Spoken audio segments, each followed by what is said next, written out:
he's like the guy who looks like a child molester and also looks like a child at the same time. Yeah.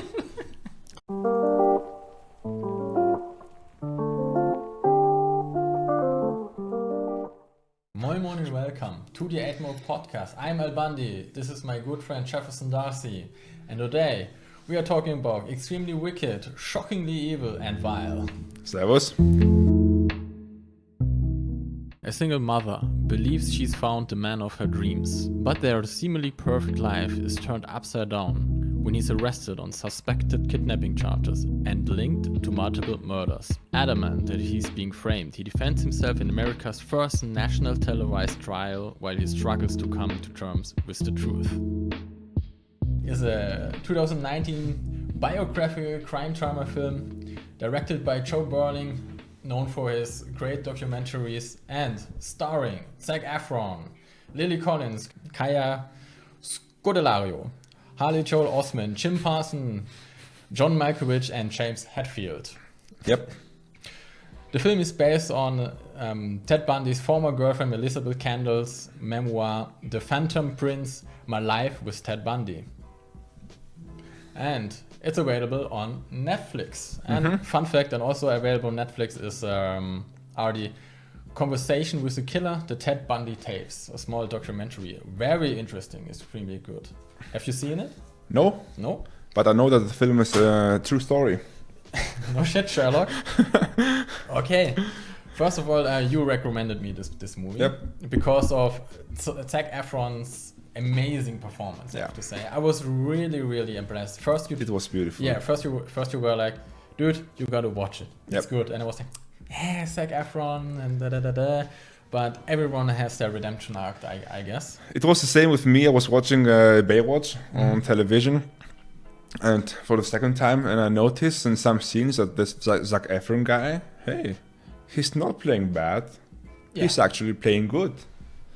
So then, yeah, he was okay. Also, he was decent, yeah. He was very good. Also, I mean, it was not a good role. No. To begin with. But the drama scenes about his life and failures, they were really well played by Zac Efron. And then I bumped over this movie, Ted Bundy, and I saw Zac Efron. I thought, wow, okay, I will give it a shot. And spoiler alert, I didn't regret it. Yeah. For me, I had a really good, very good experience with it because I didn't know it was about Ted Bundy. I guess you told me, but I had forgotten, probably. And what I really liked, I had this moment. What I really liked, like the first time they named Ted Bundy by his full name is like 20 minutes in, and I was like, oh, nice, it's about Ted Bundy. And to be honest, before that, I had never seen anything about it or read or watched a documentary, but I knew who he was. But the thing is, I couldn't remember why I knew that. It's just like, okay, you know him like Hitler. Yeah. Nine.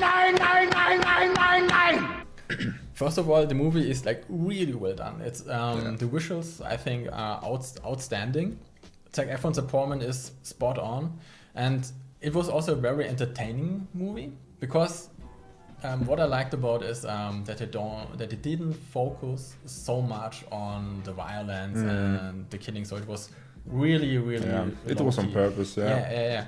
And I also liked the fact that it was told from Liz's perspective, because also the movie was based on the book from the real Elizabeth.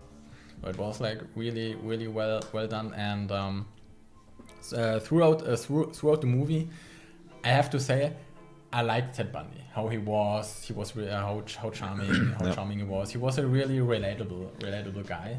Yeah, that was also the whole purpose of the movie, to show from the perspective from the woman he loved and loved him.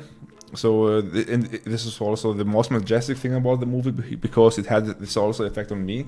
As I was watching the movie, I didn't have the feeling that he was a serial killer. Yeah. I wanted to believe that it was all false accusation. I wanted, really. Yeah. Because he had the whole movie had the same effect on me. And I was shocked Yeah, and also end. like throughout the movie, you slowly realize how sinister Ted really is. The more fights they had, the more cunning he was, and the more fights they had between Ted and Liz, you see like the more he denied everything and make seem everything. Yeah, it was just a coincidence, and it was actually really, really smart of Ted how he managed all of that. He went to university to become a lawyer. He had a girlfriend somewhere and was murdering people left and right. But he was really a smart guy. Also, he was a genius. Smart. He was a genius. Extremely smart. Yeah, that's why it was so difficult for the cops and the court to. It was so difficult for the judges to prove his guilt. Yeah, and as I was watching the movie, I always forgot it was Ted Bundy. Yeah, and in the end, spoiler alert, he got convicted. I mean, I was shocked. What? He was a murderer all the time? Oh fuck! Yeah, it was Ted Bundy. Yeah, sure. And also the immersion was really, really good. It actually felt like the mid 70s or so. It was the mid 70s. Yeah. Okay, yeah. Sorry, my bad. After the movie, of course, I watched the documentary with the tapes and other stuff, and they also showed like after the movie some scenes spot on. Yeah, they recreated everything like nearly 100%. Yeah. Every clothing, the hairstyles. For example, there's like one scene where he has like this interview in the prison where he pledged innocent, and he had like he still had a beard and had it shaven for the court. This scene actually happened. Yeah, spot on. Almost everything happened, with some exceptions in the movie. For example, some characters were like multiple characters like were morphed into one. For example, Liz girlfriend. I guess like the only one who didn't exist. The fat guy from Sixth Sense. Yeah, right. I don't know, what's his name? James Haley Joel Haley Joel Osment. Yeah. Osment, eh? Really? Osment, yeah. Thought he was Olsen. Osment, it's okay. And also he's like the guy who looks like a child molester and also looks like a child at the same time. Yeah. Also the guy who got killed by the butcher. Yeah. Really nice. But he also played like a really nice role. And to be honest, it made the movie a little bit more smooth. And it gave a little bit more more contrast and a little bit more room to work with the character of Elizabeth. Yeah. But they also had to change some things for plot convenience. Yeah. For example, big spoiler, at the ending when Liz confronted Ted Bundy about the murdering, that scene never happened in real life. It was a phone call actually. Yeah. But it was also like the execution when he wrote hacksaw, and you have like this the flashbacks and also his look from Zac Efron, like he was also like this nice cunning guy, and then he went dead serious in that moment. It was nice. It was really nice, and also I liked it that they started with that scene and ended kind of with that scene. It was also like a really nice way of telling the story. Yeah. Another detail they left out. It's actually a very important detail, but it will ruin the whole feeling. Was actually that Ted Bundy and what's his girlfriend's name? You mean Liz? Liz, yeah. Liz didn't always have this perfect relationship. Actually, they fought. They had a lot of fights, and at some point he threatened her, kill her. He actually, I guess he shoved her into a lake or so. Yeah, something like that. I think something like that. Yeah. It was not that perfect as portrayed in the movie, but on the other hand, it gave more this way of contrast from this perfect and this horrible monster. So And also like I'm okay with that. And also one of the best scenes is like near the end. The court scene with John Malkovich as the judge, when he said like, yeah, my buddy, he was always so nice and playful with Ted, but at the end, you're extremely wicked, shockingly evil and vile. And it was actually 1-to-1. Yeah. It was 100% correct in the movie. And I also saw the footage. Yeah. Yeah. It's a tragedy for this court to see. It's such a total waste, I think, of humanity that I've experienced in this court. You're a bright young man. You made a good lawyer. I'd love to have you practice in front of me, but you went another way, partner. And to be honest, Ted Bundy and Zac Efron, they really looked alike. Yeah. Ted Bundy original face is a little bit smaller, and they're also like the same body type. To be honest, the way Zac Efron smiled and looked, it was terrifying close. Yeah, and actually it was not a coincidence that Zac Efron played Ted Bundy. The former lawyer from Ted Bundy, he endorsed the casting of Zac Efron because he remembered Ted Bundy, and he suggested Zac Efron, or he really approved that's really him. Really creepy. Yeah. But also back to the monologue.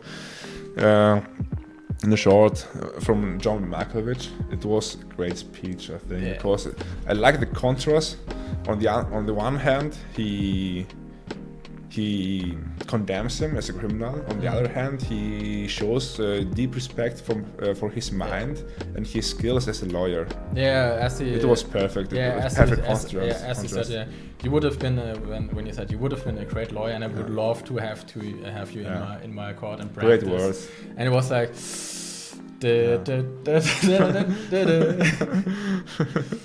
Yeah, and also what I also find really interesting about the character Ted Bundy was shortly before his execution, he had this interview where he confesses like, I killed maybe 50. And they only found like 30 bodies, and he said it was around the 50. And what I was like really laughing was like, I played when he said, I play porn. I've met a lot of men who were motivated to commit violence just like me, and without exception, every one of them was deeply involved in pornography without question.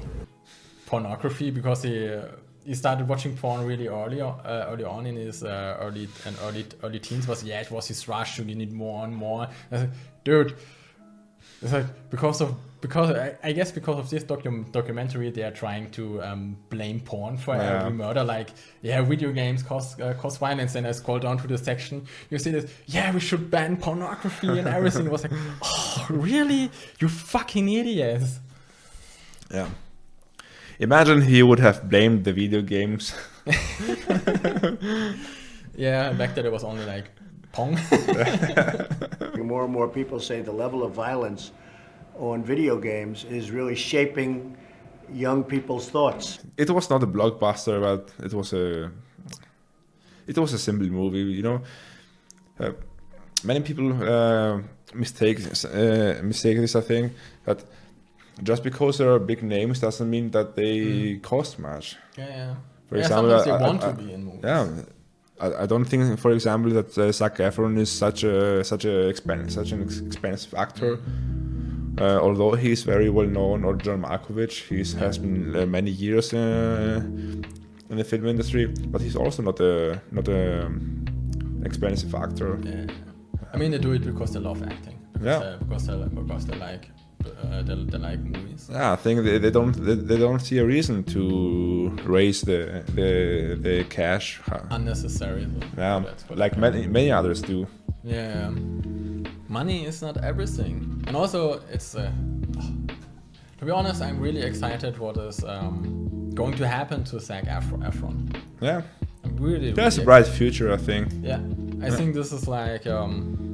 It's the first time he could really show what he can. The same with Robert Pattinson in The Lighthouse was like one of his first roles where you it's like, damn, he's really good. Not like some sparkling gay vampire.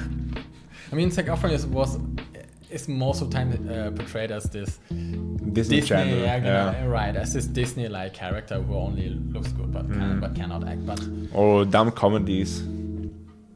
Yeah, I like dumb comedies, but yeah, but not the kind with college guys, so drunk guys. Not my stuff. And what I also enjoyed about the film is the fact that it's not so violent, so you don't need to prepare yourself for the movie. That you can just watch it. You just can get in. That's true. It's an easy to watch movie. It has not so many ups and downs. So it's a really chill movie that you can watch with your girlfriend on a Saturday evening and relax.